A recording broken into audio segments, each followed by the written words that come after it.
So suppose we have a vector space V and a basis B equals B1 up to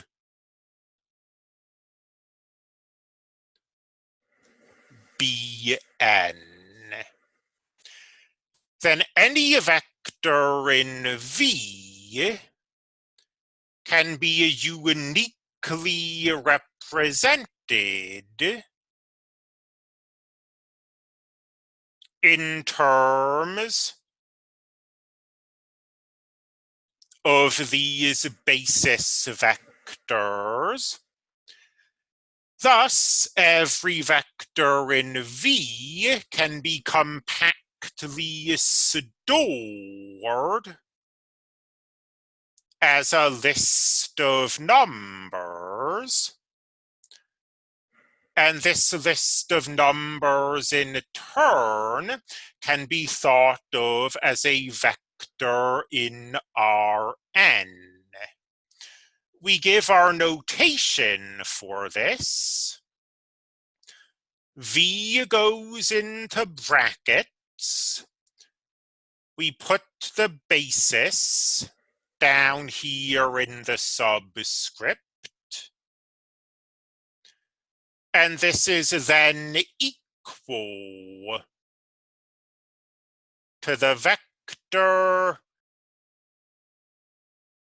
of coefficients. This vector is named the coordinate vector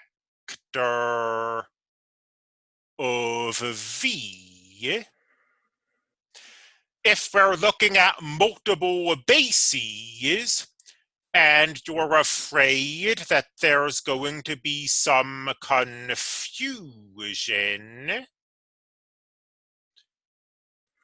you can add the phrase relative to B there. So V could be anything. It could potentially be quite abstract. All we know about V is that it has a basis containing a finite number of vectors. However abstract V is, every vector in V can be represented by a vector in Rn. One way to think of this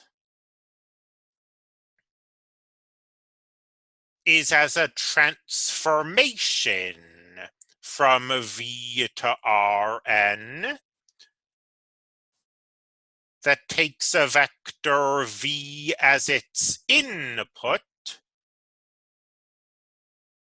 and spits out the coordinate vector as its output.